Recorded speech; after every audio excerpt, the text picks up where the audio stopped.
Quinn stumbled back as if slapped, the words landing like blows she hadn't seen coming. The villa in the hills outside Malaga, with its whitewashed walls and bougainvillea-draped arches, had always been her sanctuary.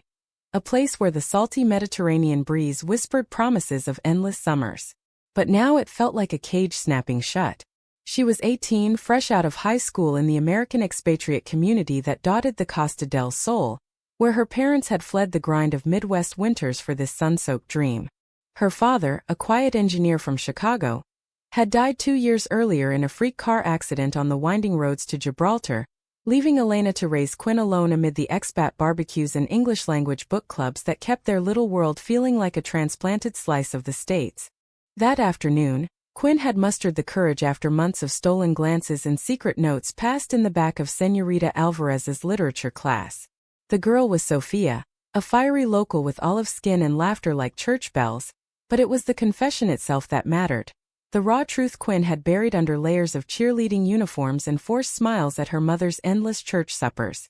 She'd imagined tears, maybe a hug, a fumbling "we'll get through this." Not this exile, this disownment delivered with the precision of a Southern belle's ice-pick politeness, even though Elena's roots were as Yankee as apple pie. "You don't mean that," Quinn choked out, tears blurring the familiar outlines of the kitchen, the scarred oak table where they'd shared stories of her dad's bad jokes, the clay pots of rosemary that scented every meal. But Elena turned away, busying herself with the stove as if Quinn were already a ghost. "I do. You're choosing sin over family. Go to your fancy American friends if they accept such filth. Just go." The suitcase was packed in under an hour, a frantic blur of tank tops, jeans, and the one photo of her dad grinning on a Seville beach. Quinn's hand shook as she zipped it shut, her reflection in the hallway mirror showing a girl with wide hazel eyes and auburn waves that fell to her shoulders, pretty in that all-American way that turned heads at the beach clubs, but now hollowed by fear. She scrawled a note on the back of an envelope. "I love you, Mama. I'll make you proud someday." It felt like a lie even as she left it on the table. The bus to Malaga's port was crowded with tourists in floppy hats, oblivious to the earthquake rumbling through her chest. Quinn clutched her backpack like a lifeline, the weight of 18 years pressing down as the coastline blurred past, azure waves crashing against cliffs that seemed to mock her isolation.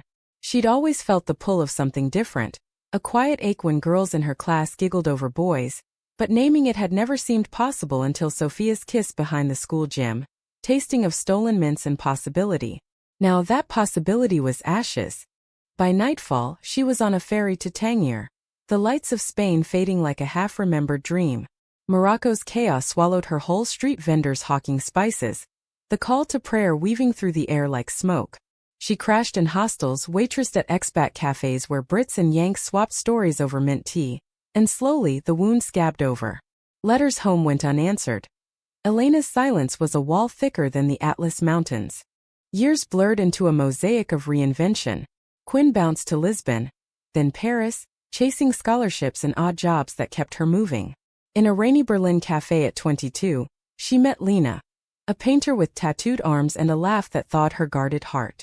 Their nights were tentative explorations, shared books and whispered confessions under threadbare quilts. But Lena's visa expired, and Quinn learned the sting of goodbye all over again. By 25, she was in New York, the city of concrete canyons and infinite reinvention, studying graphic design at night school while slinging coffee in Brooklyn. The skyline's jagged teeth reminded her of home's cliffs, but here, no one batted an eye at the rainbow pins on her backpack.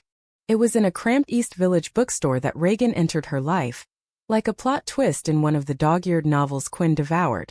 Reagan was 27, a freelance journalist with roots in Savannah, Georgia, tall and lithe with warm brown skin that glowed under the fluorescent lights, dark curls tied back in a no-nonsense ponytail, and eyes the color of aged whiskey, sharp yet kind. She was thumbing through a collection of Audre Lorde essays when their hands brushed reaching for the same book. "Sorry," Reagan said, her drawl soft as Spanish moss, "but if you're into Lorde, you gotta hear this one." She quoted a line about loving in the face of erasure, and Quinn felt seen, truly seen, for the first time since that kitchen in Malaga.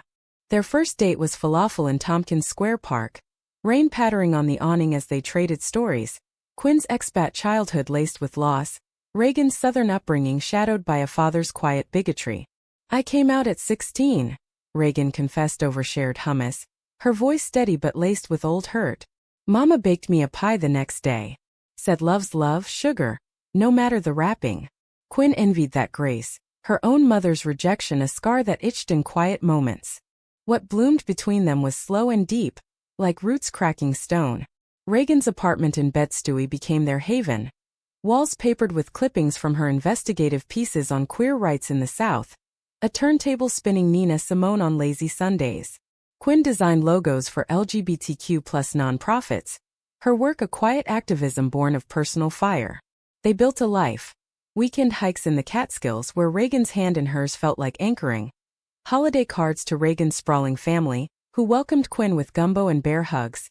Even a rescue mutt named Olive, who snored at their feet during movie marathons. But the past has a way of circling back unbidden.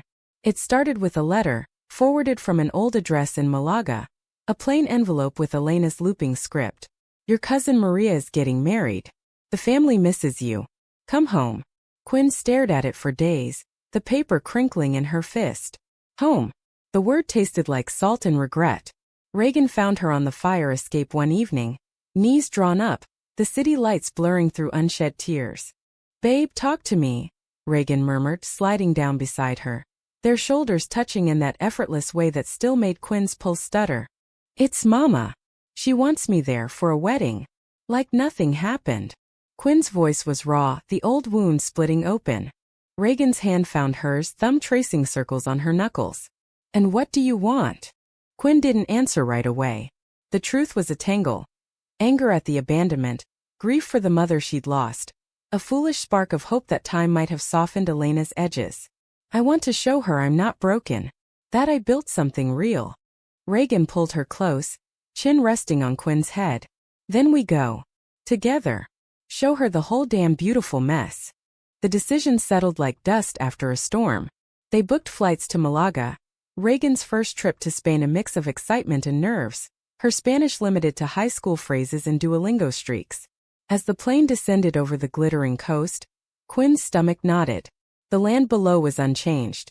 Terraced hills of almond blossoms, the sea a endless blue promise. But she was 34 now, lines etching her eyes from late nights and hard-won wisdom. Her hair cropped short in a style that screamed unapologetic. Reagan, 32 and radiant, squeezed her hand. We've got this, Quinn. You're not that scared kid anymore. The villa looked smaller, weathered by sun and solitude. Elena had aged into it, gray streaking her blonde hair, once vibrant blue eyes dulled by years of church committees and empty rooms. The wedding was a whirlwind. Maria's joyous vows under a canopy of jasmine, aunts pressing plates of paella on the prodigal niece returned. Whispers followed Quinn like shadows. Elena's girl back from America. But Elena kept her distance, polite smiles over wine glasses, no mention of the chasm between them. It was on the third night, after the guests had dispersed, that the dam cracked. Quinn and Reagan sat on the terrace, the air thick with the scent of night-blooming cereus, stars pricking the velvet sky. Elena appeared in the doorway, a silhouette against the warm glow of the kitchen, a bottle of manzanilla sherry in hand. Mind if I join? Her voice was tentative, laced with the faint Midwestern twang that expatriate life hadn't erased. Reagan glanced at Quinn, who nodded, throat tight. They poured glasses, the liquid amber catching the moonlight. Small talk faltered. Whether Maria's dress, the price of olives these days. Then Elena's gaze settled on their joined hands, resting casually on the iron table. You're together, she said, not a question, her fingers tightening around the stem of her glass. Quinn met her eyes, steady as the sea below. Yes, Mama. Reagan's my partner. Has been for 8 years. The silence stretched, broken only by the distant crash of waves. Elena's face crumpled, not in anger this time, but something softer, regret perhaps, or the ache of time lost. I was wrong, she whispered finally, voice fracturing. That day. I was scared. Your father gone, this house too quiet, and then you. I thought I'd lose you too. But I pushed you away instead. Tears spilled down Quinn's cheeks, hot and unbidden. You did lose me, Mama. For 16 years. Do you know what that does? I built a life without you, but it hurts every damn day. Reagan's arm slipped around Quinn's waist, a silent anchor. Elena reached across the table, hesitating before covering Quinn's free hand with her own, cool, trembling. But there. I see that now. You're strong, mihija. Stronger than I ever was. And this woman. She looks at you like you're the sun. The admission hung in the air like the sherry's faint almond bite, unlocking doors Quinn hadn't realized were still bolted shut. Over the next days, the villa transformed from a mausoleum of memories into a tentative bridge. Elena hovered at breakfast, her famous tortilla española served with shy questions about New York. Do they still have those hot dog carts everywhere? While Reagan charmed with stories of Southern Thanksgivings, her drawl weaving spells that coaxed rare laughs from Elena's lips. Quinn watched it unfold with a mix of wariness and wonder, the scar tissue pulling as old rhythms resurfaced. Evening walks along the cliff paths, where Elena pointed out wild time and confessed how the church lady's judgments had isolated her more than Quinn's leaving ever could. But healing isn't linear. It's a jagged path, pocked with old resentments that erupt without warning. The conflict ignited on a sweltering afternoon, 2 weeks into their stay, when Elena invited the family for an impromptu asado in the courtyard. Cousins and tias arrived in a flurry of air kisses and Tupperware, the grill smoking with chorizo and lamb as laughter echoed off the stone walls. Quinn and Reagan moved through it like guests in their own history. Reagan's easy grace winning over Uncle Tomas with tales of Georgia peaches, Quinn fielding questions about her fancy job with half smiles. It was Tia Carmen, Elena's sharp-tongued sister from Chicago, who lit the fuse. Seated at the long trestle table laden with gazpacho and empanadas, she leaned toward Quinn with a glass of Rioja in hand, her voice pitched just loud enough to carry. So, Elena tells me you've got yourself a companion from the States. Bold choice bringing her here. Not everyone's as progressive as those city folk. The word dripped with sarcasm, her eyes flicking to Reagan, who was across the yard helping Maria with the kids. Quinn's fork paused midair, the tines piercing a slice of manchego. Her name's Reagan, Tia. And yeah, it's love. Real as this cheese. Carmen chuckled, a sound like brittle leaves. Love? At your age? Honey, I was married at 20, popping out babies by 22. That's love commitment, not this experimentation. Murmurs rippled from nearby aunts, heads nodding in that passive-aggressive solidarity Quinn remembered from childhood church picnics. Elena's face tightened across the table, but she said nothing, her knuckles white around her napkin. Quinn felt the old fire flare. The same one that had propelled her onto that ferry at 18. Experimentation? Is that what you call it? 8 years a home, a life we built brick by brick while folks like you whisper behind backs. That's more real than half the marriages I see crumbling under commitment. The table fell silent, the only sound the sizzle of meat on the grill. Carmen's cheeks flushed, but before she could retort, Elena stood abruptly, chair scraping like an accusation. Enough, Carmen. Quinn's my daughter and Reagan's family now. If you can't respect that, there's the gate. Her voice trembled, but it held. An unfamiliar steel that made Quinn's breath catch. Carmen huffed, tossing her napkin down. Always the dramatic one, Elena. Protecting your little secret like it's 1950s America all over again. She swept out, a few allies trailing in her wake, leaving the courtyard deflated, like a balloon pricked by thorns. Later, as the sun dipped low, painting the hills in ochre, Quinn found Elena in the garden, kneeling amid tomato vines, her hands dirt-streaked. You didn't have to do that, Quinn said softly, crouching beside her. Defend me. Not after everything. Elena wiped her forehead with the back of her hand, leaving a smudge. I did though. And I should have years ago. Seeing Carmen. It was like looking in a mirror. All that fear dressed up as righteousness. I won't let it poison this. She paused, plucking a ripe tomato and placing it in Quinn's palm, warm, heavy with promise. Forgive an old fool? Quinn's throat closed, the fruits weighed a metaphor she couldn't voice. I'm trying, Mama. God, I'm trying. That night, betrayal's shadow loomed larger, not from family but from within. Reagan, ever the journalist sleuth, had been digging through old photo albums in the attic while Quinn napped off the wine. She emerged ashen, a faded letter clutched in her hand, Elena's handwriting, dated a month after Quinn's departure. Dearest Quinn, I was wrong. Come back. Mama. It had never been sent, yellowed and tucked away like a shameful secret. Quinn stared at it in the dim lamplight of their guest room. the words blurring through fresh tears. She wrote this? And never mailed it. Betrayal twisted like a knife. Not just the original rejection, but this buried olive branch, rotting in the dark. Reagan sat beside her on the bed, the mattress dipping under their weight. Why hide it? All these years. Maybe shame, Reagan ventured, her voice a gentle anchor. Or fear you'd moved on. People do stupid things when they're scared, Quinn. Doesn't make it right, but it makes it human. Human. The word echoed a bomb and a burn. Quinn crumpled the letter, hurling it across the room where it fluttered like a wounded bird. I needed her then.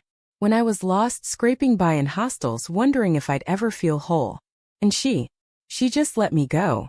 Reagan pulled her into an embrace, their bodies fitting like puzzle pieces worn smooth by time. You did feel whole. You found your way to Berlin to New York to me. That's not nothing. And now? She's trying, clumsy as hell but trying. They lay there as dusk deepened to night, Reagan's fingers combing through Quinn's hair, murmuring reassurances laced with that Georgia lilt. Outside, the wind rustled the olive trees, a lullaby of sorts. But sleep evaded Quinn, her mind replaying the letter's plea like a looped reel. Betrayal wasn't a single act. It was a chain link after link of what-ifs. What if Elena had sent it? What if Quinn had stayed, fought harder? What if forgiveness was just another word for surrender? Dawn brought no answers, only a resolve hardening in her chest. She rose early, slipping into the kitchen where Elena nursed coffee at the table, eyes shadowed. I found the letter, Quinn said flatly, sliding into the chair opposite. No preamble, no softness, just truth, American direct. Elena's cup clattered, spilling dark rivulets across the wood. Oh, Quinn. I meant to send it. Wrote a dozen more after, but pride, stupid stubborn pride, kept me silent. I thought you'd hate me. I did, Quinn admitted, the words a release. Still do some days. But hating you kept me stuck. And I'm tired of being stuck. Elena's hand trembled as she reached across, stopping short. What now? Now? We talk. Really talk. About Dad, about the church that twisted you up. About how I fell in love with Reagan over a book in a bookstore and it felt like coming home. Quinn's voice steadied, drawing strength from the morning light slanting through the shutters. And you tell me why you stayed silent. What followed was a flood, Elena's confession spilling like the coffee. The grief after her husband's death, the expat community's veneer of tolerance cracking under Catholic whispers, the therapist in Malaga who'd urged her to reach out but whom she'd ghosted out of shame. I prayed for guidance, Elena said, tears carving tracks down her cheeks. But all I heard was my own fear. Quinn listened, the ache in her chest shifting from raw wound to something bearable. A bruise, tender but healing. Reagan joined them midway, sensing the gravity, and together they forged a fragile pact. No more secrets, no more silences. It wasn't absolution, not yet, but it was a start. As summer waned, the three women fell into an uneasy rhythm. Market trips to Malaga's labyrinthine alleys, where Reagan haggled for saffron with wide-eyed delight. Sunset picnics on the beach, Elena sharing recipes scrawled in her late husband's hand. Quiet evenings where Quinn sketched designs inspired by the villa's arches, Reagan typing articles on her laptop, Elena knitting scarves that smelled of lavender. Laughter crept in, tentative at first, then fuller, Reagan's impressions of Tia Carmen sending them into fits, Quinn's stories of New York blizzards drawing Elena's wistful sighs. Yet the climax brewed on the horizon, a storm front rolling in from the sea. It came via a phone call from Tia Carmen, her voice syrup-sweet with venom during a rare check-in. Elena's been talking to Father Ruiz again. Says she's reconsidering that lifestyle of yours. Watch your back, girlie, he's old school. Quinn's blood ran cold, the receiver slick in her grip. Reconsidering? The word slithered like a serpent, dredging up nightmares of conversion prayers and tearful interventions. She confronted Elena that evening on the terrace, Reagan a silent sentinel at her side. Is it true? The priest? After everything? Elena's face blanched, the sherry glass forgotten in her lap. Carmen exaggerates. He called, yes, concerned after the asado. But I told him to mind his own flock. Quinn, I swear. Swear. Quinn's voice rose, cracking the twilight hush. You swore you changed, Mama. But if doubt's still whispering, say it now. We leave tomorrow if it is. The air thickened, charged with the salt of impending rain. Elena stood, drawing herself up with the dignity born of survival. No doubts. Not about you, not about Reagan. I lost you once to my fears, I won't again. Her eyes, blue as the strait beyond, held Quinn's without flinching. Stay. Let me prove it. The storm broke that night. Not with thunder but a downpour that lashed the villa's roof like accusatory fingers, mirroring the turmoil in Quinn's soul. She paced the guest room while Reagan packed with quiet efficiency, their flight rebooked for dawn. We can't risk it, Quinn muttered, folding a sweater with sharp creases. One step forward, two back. That's how it always goes. Reagan paused, zipping the suitcase with a decisive tug. Maybe. Or maybe it's the push she needs. You've given her more chances than most would, babe. But I won't let this break you. She crossed the room in 2 strides, cupping Quinn's face in hands that smelled of citrus soap. Their kiss was fierce, a reaffirmation amid the chaos. Lips meeting with the urgency of lovers who'd weathered worse. Not passion's fire, but love's steady hearth, warm against the encroaching cold. Come morning, the sky hung heavy and gray. The courtyard puddled like tear-streaked cheeks. Elena waited at the gate, an umbrella in one hand, a small bundle in the other. A quilt, patched from Quinn's childhood blankets, faded but mended with fresh stitches. For the plane, she said, voice thick. It's chilly up there, or so I've heard. Quinn hesitated, the car idling behind them, Reagan's hand a warm pressure at her elbow. This was it, the precipice. Turn back to the airport? Or step into the unknown? Mama, she began, the word foreign yet fitting after so long. If we're doing this, really doing this, no more half measures. Reagan's family. Our life is real. Can you see that? Elena's gaze flicked to Reagan, softening with something like awe. I see it. In the way you look at each other, like the world's a little less heavy. I want that for you, peace, not the scraps I offered. She thrust the quilt forward, then pulled Quinn into a hug, fierce and unpracticed, the umbrella clattering to the stones. Don't go. Or if you must, come back sooner. Bring that city girl of yours for Christmas. I'll learn to make gumbo. Laughter bubbled through Quinn's tears, absurd and healing. Reagan joined the embrace, her arms encircling them both, a triad forged in fire. They canceled the flight that day, the decision as simple as breathing. What followed was a season of mending. Elena's visits to New York the next spring, wide-eyed at subways and skyscrapers, her first Pride Parade a revelation that left her clutching Quinn's hand through the rainbow throngs. Quinn and Reagan's return summers, the villa filling with friends from both worlds, laughter drowning out old ghosts.